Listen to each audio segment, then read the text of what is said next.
So what I'm going to talk to you about is some work and experiences that we've done at the Decision Center for Desert City. And so I'll start by giving you a bit of a background, an overview of what DCDC, which is our acronym, where we've been, how we're funded, how we're structured, and kind of where we're at to date. And then I want to kind of go through and I'll share with you some results from empirical research that's more situated in the social science realm, and try to draw some insights from both that research as well as some of the experiences that we've had working with stakeholders, which again has been primarily water managers to date. And so in terms of our mission, we are primarily focused on advancing decision-making under the context of uncertainty. So we're funded through the National Science Foundation program known as the DMUU program, Decision-Making Under Uncertainty. And our focus has primarily been decision-making under climatic uncertainty, with a focus on considering water resource sustainability and governance, as well as urban climate adaptation. And we are now in our third round of funding, so we basically have only been in this new round, so we're still kind of figuring it out. But each of the three phases of DCDC has had a little bit slightly different focal area with this sort of big picture mission, which has been driving us forward sort of throughout the entire process so far. And so the first phase really did a lot more of the climate hydrologic studies, as well as some studies on vulnerability and decision processes. The second period was really focused on urban climate dynamics and decision-making under urban climate dynamics, including urban heat island, which is an incredible problem in our already hot desert environment. And so we've thought a lot about not just water issues, but their intersections with climate and things like the heat island. And then the third round that we're in now, and before I sort of talk a little bit more about that, I will sort of comment my sabbatical, as Dave White, our director, says, he ruined my sabbatical by charging me to do a synthesis of 10 years of research of DCDC, which is like hundreds of papers to read through. And so if you're interested in sort of what we've been doing and what kind of some of the key findings are, there's a technical report available on our website. This is sort of the cover of it. And so it's more of a summary of findings and key research areas. And then there's an accompanying paper that was published in the journal Sustainability, which sort of synthesizes some of the insights and key lessons learned over 10 plus years of working in this arena. Our focus primarily up till this current round has been metropolitan Phoenix area, with a bit of research from leveraged funds that does comparative work. For example, I was involved with the NOAA project that was looking at issues of vulnerability to climate change across Portland, Oregon, and Phoenix, Arizona. There's also been some leverage funds that have done work in Monterey, Mexico, and the like. But primarily our research has been focused on the Phoenix metro area and sort of the stakeholders associated with our region. But the new round of funding, we've actually expanded our focus, and so the new round of funding this is sort of the tagline. So we're interested in thinking about transitions towards sustainability and sort of evidence-supported solutions for urban sustainability, water governance, and climate adaptation. Within this round, we have expanded our focus to kind of the Colorado River Basin, with particular emphasis not just in Phoenix, but also Vegas as well as Denver. And so we're sort of embarking more on comparative research in this particular realm. And these are our project areas with this round. So regional climate and land use changes. That group is headed up by Enrique Vivoni, which I know several of you know of him or know him personally and even worked with him.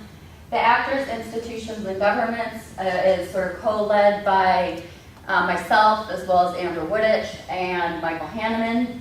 And then the simulation modeling, visual analytics, and scenarios is led up by our modeler, David Sampson, our stakeholder liaison, Ray Quay, who I mentioned yesterday, as well as Ross Majeski, who's sort of expert in visualization. And then the fourth area is evidence-supported transition strategies, which is co-led by our director, Dave White, as well as Arnhem Week.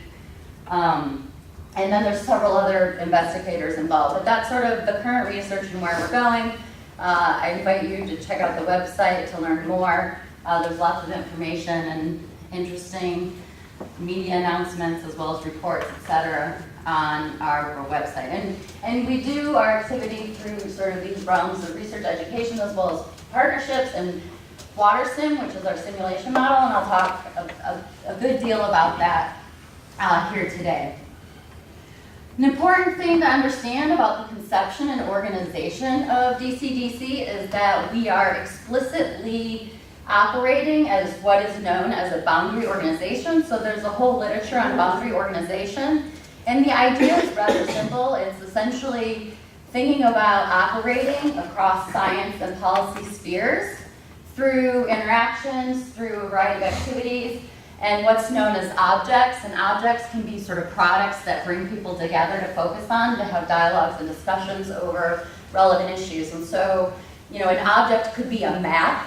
In our case, our primary object is the water simulation model, which we've used to engage stakeholders, as well as it's been widely applicable to a variety of educational settings, including this museum, Smithsonian Museum exhibit that we're going on.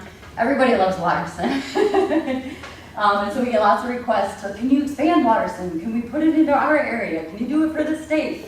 And so it's really an exciting place to be, but that has been one of our ways, in addition to other mechanisms, which I'll talk about, that sort of help us link to our policymakers. So this is a huge part of our mission, right, is to connect with policymakers, decision makers, who have primarily been sort of in these areas. So this was an early diagram that was put forth in terms of how we've been operating, especially early on, as a boundary organization. And so you have the policy sphere, which includes a variety of entities. We have, again, primarily been focusing on folks from state agencies, especially the Arizona Department of Water Resources, as well as regional water providers, municipal water providers, both utility managers, as well as planners in the municipalities around our area, of which there are 45 plus.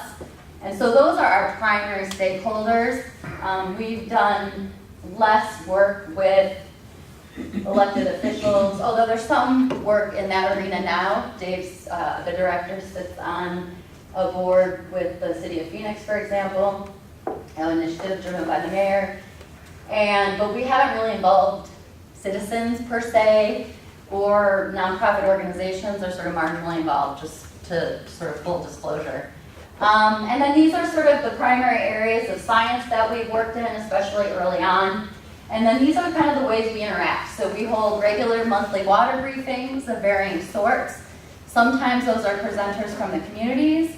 Sometimes they're researchers presenting. Sometimes it's panelists to sort of facilitate a discussion from both the science and sort of the more practitioner arena. So that's kind of a regular way in which we interact with folks. Of course, data sharing has been an important part of the research and collaborations with policy folks. The modeling, in the context, we have decision theater, which is a three-dimensional sort of surround screen environment in which we can engage folks. So that's oftentimes the context in which we're meeting and talking and exploring, especially the simulation model and what it has to offer in order to support decisions or explore scenarios, et cetera. And I think one of the important things here is to think about the tensions between these two arenas. And so a huge issue that we've had, right, is our practitioners, our stakeholders, missions are very different than our own, right? So they have political pressures, they have elected officials that they have to, talk to, they have their political constituents that they have to listen to, whereas in the world of science in the academy, it's publish or perish.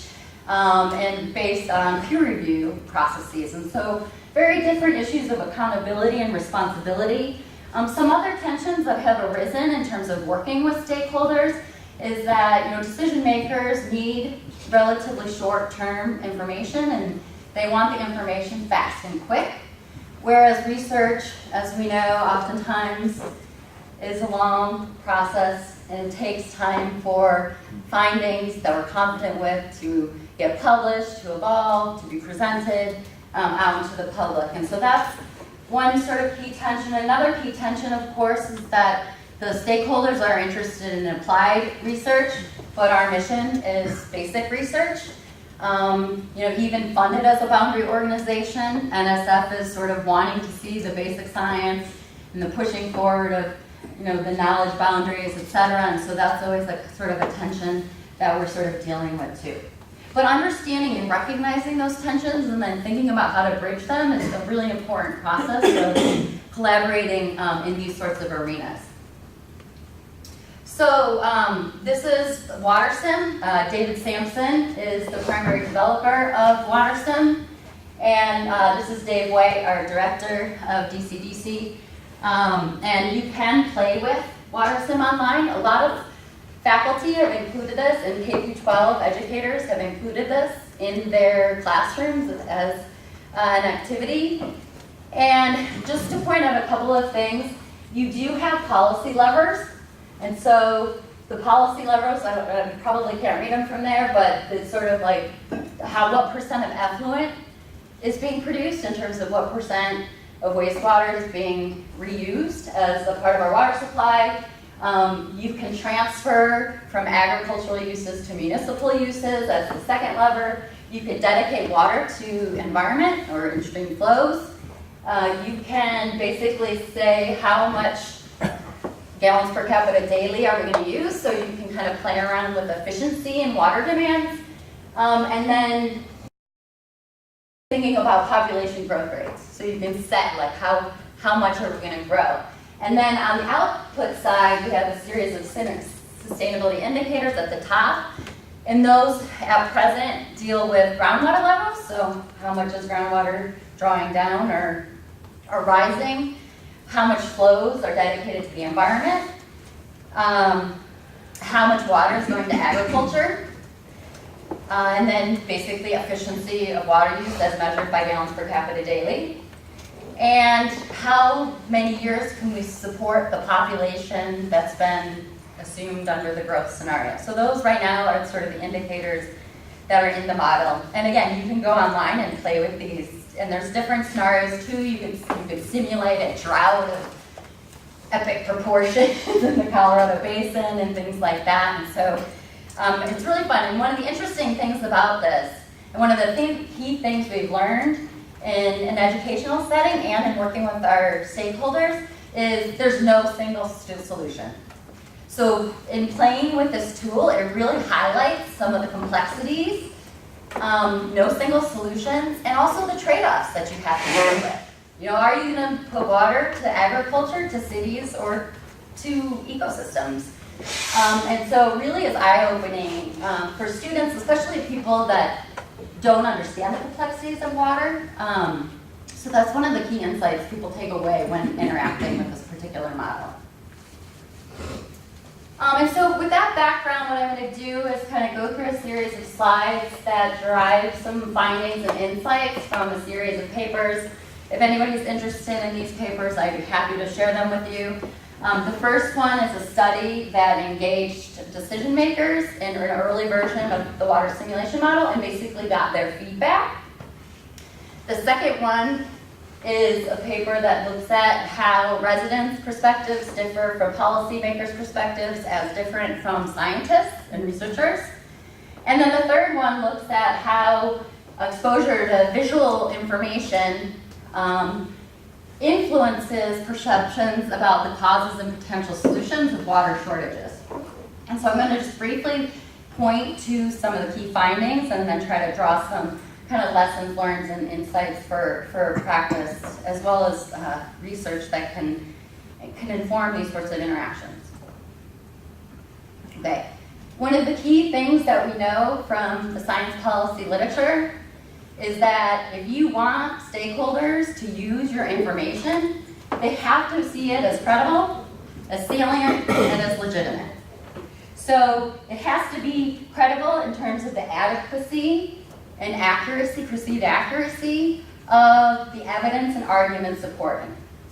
It has to be salient, it has to be relevant and applicable to decision needs. And it has to be respectful in terms of presenting a fair portrayal of the situation from multiple perspectives. And so these criteria are foundational in the literature, and the first study that we did, we actually gathered people in a room, and this study was led by Amber Wooditch and Dave White, and with me as a participator as well.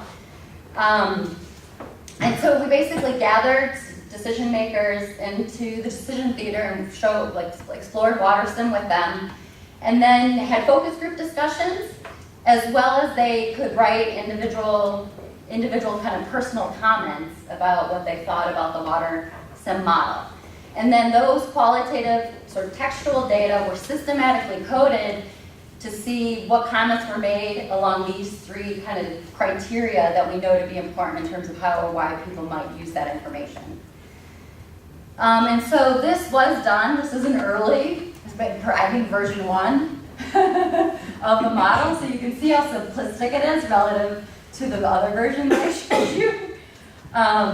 Right, and so it basically was a lot about just simulating drought and different droughts of different extents and time periods, and looking at what the implications for water supplies sort of overall was. I think it looks older because it's black and white compared to the color version.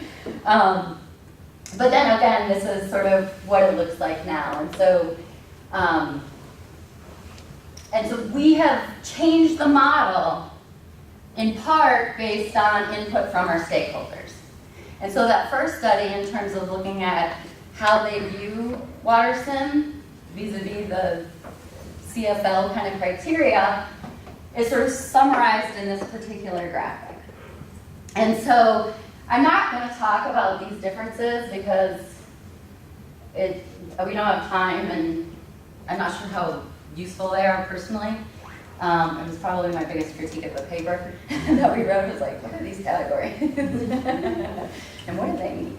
But you definitely see a clear trend in terms of the most negative views concerning credibility, the most positive views about legitimacy, and kind of neutral or negative views about saliency. And so what we basically heard in terms of credibility is the stakeholders thought that the models lacked up-to-date current hydrologic information. And one of the key examples that they provided is the new tree ring studies that had come out of the University of Arizona that show, for example, droughts can last multiple decades across time. And so they kind of question what data were in the model to try to get at how credible is it in terms of what information sources are you using, what data are you using, etc. In terms of legitimacy, there was concern about the exclusion of certain strategies as well as certain stakeholders. So in the original model, you couldn't adjust consumption levels, is one of the critiques. In the original model, there was no consideration given to environmental flows or environmental ecosystem type interests, nor to tribal interests, right? So we have multiple Native American tribes. Of course, first in time, first in right, they now have priority over water. Some of those rights to that water are still being negotiated. And so there are sort of implications for our future that Native American tribes are probably going to be selling water back to the cities. And so the absence of that in the model was one of the particular critiques in terms of legitimacy, right? That certain views, especially Native Americans, environmental interests, were not included. And then in terms of saliency, the model didn't address the issues that the scale of decision makers needed. So the original model was just a regional model for the city and kind of the Colorado River and other water supplies we depend upon. But a lot of our stakeholders are municipal planners and utility providers. So that we need this at a municipal scale. This is meaning I can't use this. I don't plan for the region. I plan for Tempe or Goodyear or Mesa, etc. And so we took this information and essentially have upgraded the model in ways that now it's downscale to municipalities. It now has the lever where you can dedicate water to in-stream flows. We don't have pricing in the model yet, although I just heard at a meeting that this is sort of the next step. That has been incredibly sensitive with our stakeholders who do not want to increase the price of water. And so early on, we kind of didn't explore it because it would have been off-putting to our stakeholders. But now that we've built the trust, et cetera, we're starting to consider increasing price as sort of a policy strategy into the model. Okay, so I want to, right, so that particular study showed how the vantage points of the stakeholders is really important if you want this model to be used or considered or taken seriously by the people that are developing the plans, making management decisions, et cetera. But there's a long sort of history of research. Paul Slovic is essentially the godfather of risk perception research. And so this is his quote. And we've known this for a long time, that the public perspectives diverge from expert perspectives. A lot of the research in this area has lumped experts very broadly. Some of them include policy experts, some of them include scientific, academic experts, some of them include both of those.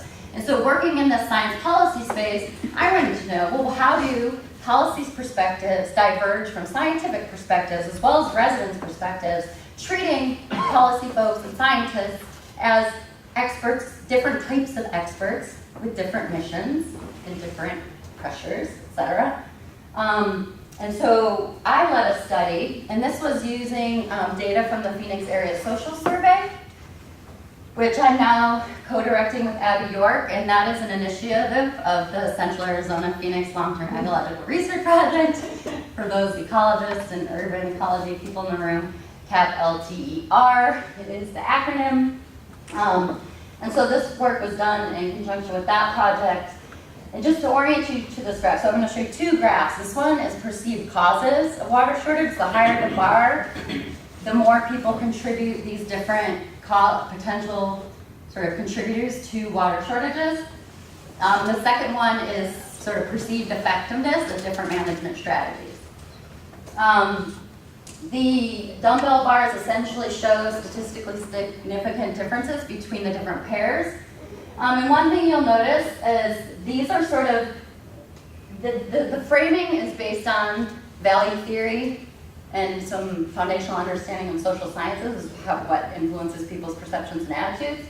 And I won't go too much into that, but you can see it's arrayed from like the residential self, right, like residents themselves using water, to kind of other people, to natural processes. So one, you see blaming of nature. Distancing of problems away from the self, essentially. But I think one of the more interesting points of this is it shows the organizational culture of water managers who are less supportive of things like thinking, like blaming people, blaming residents, right? Even more so than residents themselves. And so the findings about policymakers and how different they are from both residents and scientists was really kind of eye-opening. And this information helps us sort of negotiate these differing views that we can have when interacting with stakeholders who don't want to think about regulating residential water use in people's yards. And we kind of saw the evidence, right, from Jay's case of California, where they've already stepped back in terms of regulating water restrictions. Not a popular thing for water managers to do. So on the sort of management options side, we see similar sorts of phenomena, particularly in policymakers not wanting to use regulations relative to both residents as well as scientists. And so to talk about these strategies with policymakers can be off-putting until you develop the relationships and the trust and establish the situation in which you can start to talk about these more controversial sorts of issues. These two bars show it quite clearly. right? The scientists are very much supportive of increasing the price of water as a mechanism for reducing water demands. And similar to their sort of organizational culture, you see the policymakers supplies, supplies, supplies, supplies, supplies. And so, again, this sort of shows how, when you talk about demand versus supply side strategies, there's the potential for conflicting views, for tension, for animosity to build up if different people have different notions of how we should move forward in addressing particular issues. That's one quick clarifying question on this. Is there anything you can say about the people included in science academics, and specifically how many are economists versus non-economists? Maybe in that, or do you know? Okay, so the sample was folks affiliated with researchers at ASU affiliated with the Global Institute of Sustainability, with the idea being those would be most likely to be interacting with policymakers in this regard. So it was a mix of scholars, probably not that many economists, maybe a few. Because we've hired a lot of economists lately. But back when this study was done, there was probably only a few economists. It's very probably ecology dominated, engineering dominated, and social science dominated. Just because of who was there? Yeah. interacts in the space of the Global Institute of Sustainability. Yeah. Any other questions about the data or Are anything? these graphs in your, is this in your paper, this material? Yeah, I can send you, yeah. If anybody who wants any of these papers, I'm very happy to share them with you directly. Those are the ones you have at the beginning, in the 3 people. Yes, yes. Yeah. In terms when you're asking the question about, what are the strategies using and dealing with what ultimately comes down to a difference between perceived supply and demand, when you asked the question, were you, asking the question in a way of who was suffering the consequences of the drought? Because I've seen it in the drought where you're sitting there saying we have a drought and we have Right. watering restrictions. Well, okay, that's a residential one. We have a drought, we don't have stream flow for ag irrigation. Well, that's an ag impact. And so if you break it across the different Right. water use sectors, my guess is that if you ask the question and the perception of the scientists was, well, the drought's impacting residential water users, you're going to come up with one answer.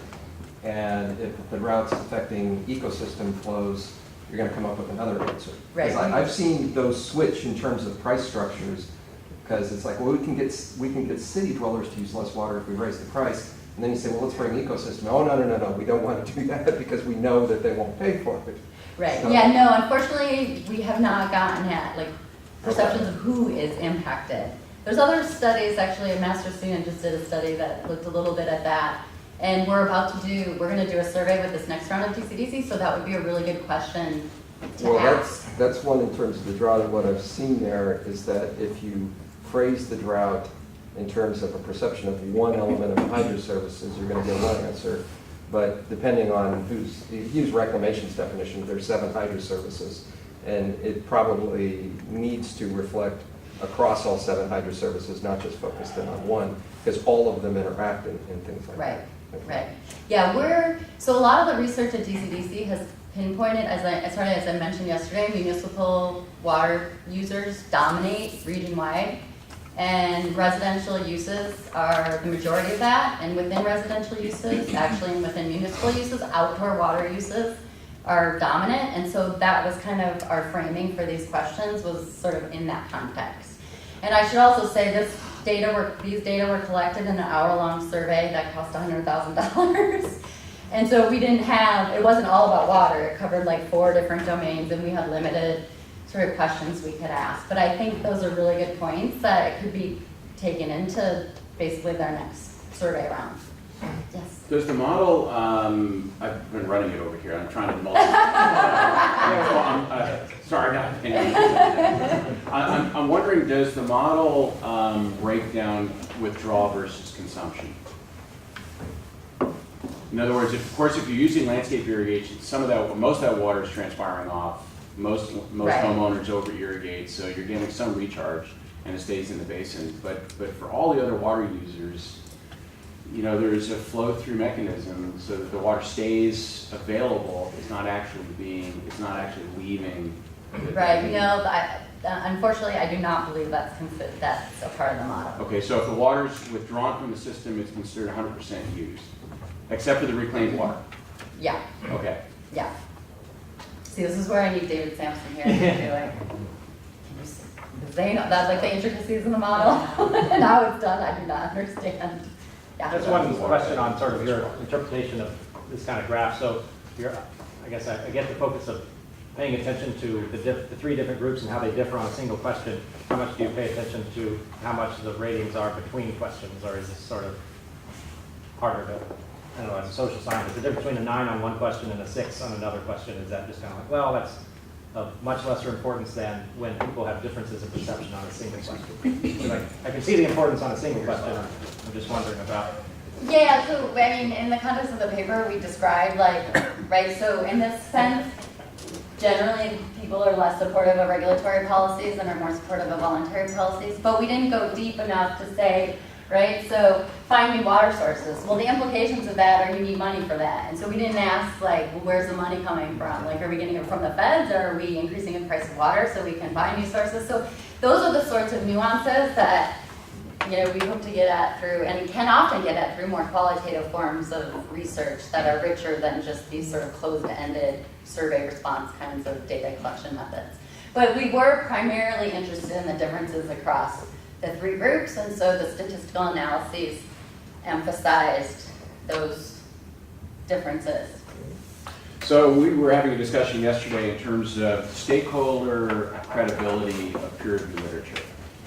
And I'm wondering if your stakeholders find peer-reviewed literature credible and useful to the discussions, or do they just think it's BS because the peer review process is flawed?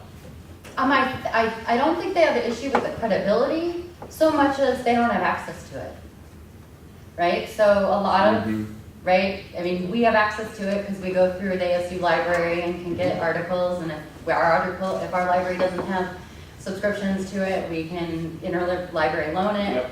But I think for the lack of access, as well as, you know, the stakeholders just want to know, I mean, kind of like what the panelists sort of drew out yesterday, they kind of want to know like what's the take-home point.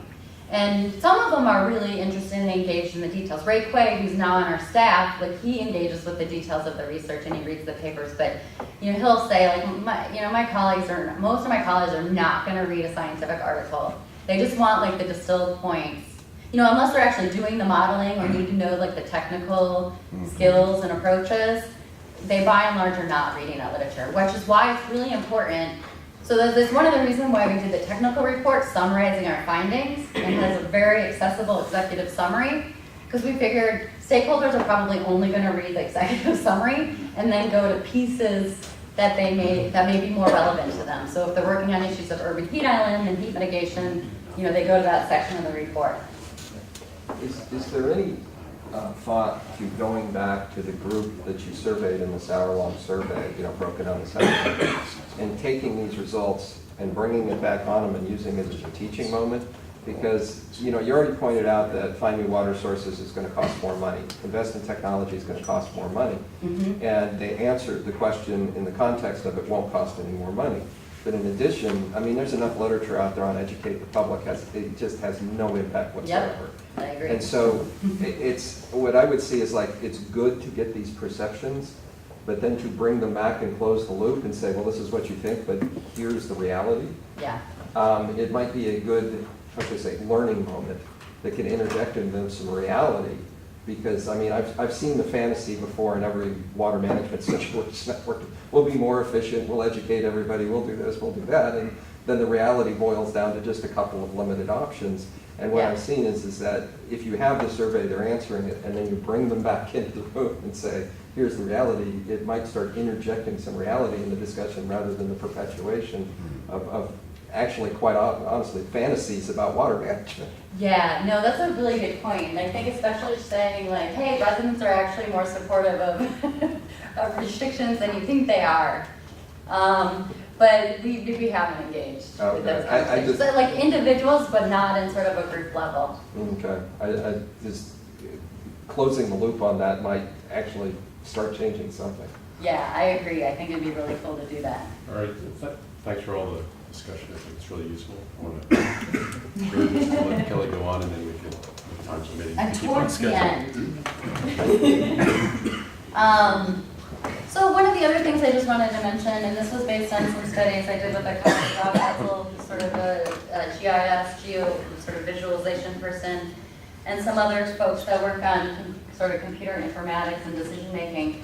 But some of the work that we've done actually shows that visual information, computer technologies can help narrow attention, so it can help focus discussions by narrowing attention on particular aspects of problems that want to be discussed in more detail.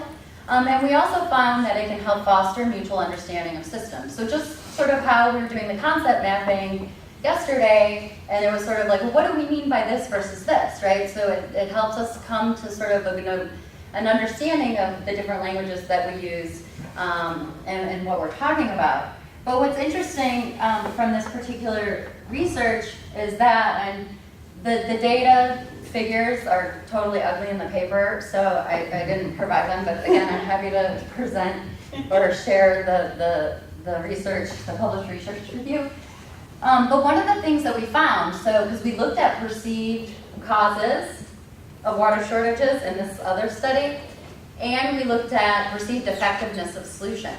And when being exposed to visual information about groundwater withdrawal and its implications, as well as urban heat island issues, what we found is that the perceptions about the strategies that were going to be effective were more malleable than the perceived causes.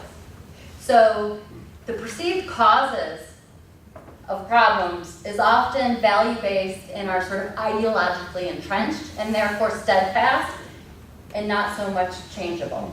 So somebody says, well, yesterday somebody said, well, how do you do this without being gloom and doom? And part of me thinks like, okay, well, establish a sort of shared understanding of the problem without blaming people, and then focus on, okay, this is the problem. We know that the groundwater is going down. Let's not talk about whose fault it is necessarily, but then think about, well, what would be approaches to dealing with that problem? And of course, you're going to get it at different actors, and there's going to be implications of blame in that. But perceived causes of problems, very steadfast, hard to change with this sort of information. But the sort of perceived solutions are actually, and especially in the context of the 3D visual information, it sort of spurred a technological optimism of like the solutions seem more viable as a result. Also, I'll also say that when you talk just about problems, like an inconvenient truth is a perfect example. When I show that in my classes, they get so frustrated because they're like, I get it, it's a problem. Now what do we do about it? Because it's all about the problem. And I've seen that in other cases. It's like, okay, I get it, it's a problem, but now what do we do about it? And so I think focusing on solutions is one way to kind of keep the dialogue going. And alternative solutions, right? Not a one-size-fits-all monolithic solution that's gonna, solve all of the world's water problems or any particular problem for that matter. And so just some concluding points. People's perspectives are really important to understand in the sense that they can facilitate or constrain certain options. So we saw opposition to pricing in one study, and we've experienced that in terms of our interactions with the stakeholders who don't want to talk about putting pricing in the model. Growth constraints would be even more off the table. I don't even think we'll ever get there talking with our stakeholders about the potential of any sort of growth constraints. But these are the sorts of things that really can be important and are important to consider when you're collaborating with folks, when you're pursuing certain strategies, etc. I think there's a lot of power in visual information in particular that can foster a shared understanding of problems, that can help facilitate dialogue, especially if it's solution-oriented and sort of focused on particular aspects instead of, because I think too when we present things as complexity, as complex situations, as we talked about in terms of talking to the media, people get overwhelmed and then they just feel like they can't do anything. So the focusing effects, I think, are really potentially one way forward in these sort of contexts. And then we have found that the interactions that we've had are really building capacity. They're leading to social learning on both parts. They are building relationships that facilitate data sharing and sort of adaptive ways of thinking about things. And so I think this has been another really important sort of some lessons that we've learned from our research. So this is a paper, an additional paper that's actually more practitioner-oriented. I'm happy to share this too. But these are sort of the lessons that we've learned in working with stakeholders over the years. So basically, developing trust is incredibly important, and it takes time, right? It didn't happen overnight. It didn't even happen over 1 or 2 years. But it takes time. Thinking about the different priorities and expectations and pressures that are put on both groups and how we can bridge those differences is really a critical part of the process. Engaging in collaborations long before issues are acute, right? Because research takes time. And if the issue is acute for decision makers, having the research available ahead of time in sort of an anticipatory fashion is going to be a lot more useful for those sorts of engagements than it would be if you just wait till the issue is like a crisis moment. And then we study it and we don't know anything till 4 or 5 years down the line, or 2 or 3 years down the line. Sort of identify what roles and resources support different agencies have to offer, and different individuals, different, on the science side and on the policy side, is really important. And then developing agreements and contracts, especially when it comes to data sharing, right? Our stakeholders want to know how exactly are you going to use those data, and if we use those data in a way that we didn't mention, we're going to burn bridges. And so having those agreements very clear is another sort of way that we have gained access to data and established trustful relationships with our partners.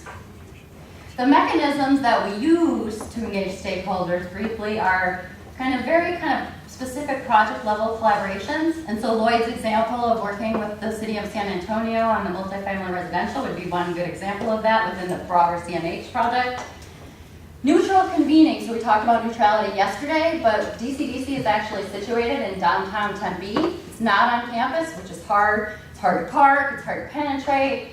And so, they can go into undergrad parking and come right up to DCDC. And so having, and we've even held workshops in, hotels or other kind of neutral locations so that it's not like you come to the ivory tower or we come to you, although I think there's great benefit in going to decision makers rather than making them come to you. But neutral convening has been critical, and we actually have an amazing internship program. I'm biased because I lead that program. But it basically situates students in an internship with a host that we pay a small stipend to, and then they get kind of the work of the intern. And then I lead a class that sort of guides the undergrads into developing some sort of research project out of that. And it's been an incredibly successful program from the host perspective, from the student perspective, and from sort of the broader DCDC perspective. And I'll just leave you with this comment. So I mentioned yesterday that when DCDC emerged, there was some uncomfortable and skeptical stakeholders in the region. And the person who made this quote was among the most skeptical. And a few years ago, she basically said, DCDC matters to us. And she particularly emphasized the honest brokering and being a clearinghouse for data and concepts. And she also sort of reflected on the fact that exploring different scenarios through WaterSim, et cetera, has sort of given them an understanding of the potential options for different decisions being made. And one of the things that I think this overwhelming theme and the work that we've done is sort of the traditional mode of planning is predict and plan. But in the context of uncertainty, wherein our predictions are uncertain, we are sort of now pushing this model that's about anticipating and adapting. And I really think that this is something that our stakeholders have started to adopt and to think about, is we can't predict necessarily because the future is uncertain. With regard to climate change, with regard to growth, right? With regard to political will, right? And so this sort of anticipating what might happen, and not just in a unidirectional, but like alternative, right? So your approach to scenario development is sort of right along the lines that we're sort of now taking and sort of emphasizing. This sort of anticipate alternative scenarios and outcomes and explore those, and then make sure that you're adaptive to whatever the outcomes are. You know, maybe something doesn't work, then you have to kind of reconsider, right? Monitor and adapt, right? It's not a linear process, and so that's sort of our approach is sort of anticipate and adapt as sort of the mode of planning and decision making that we're sort of now operating in. And that's it.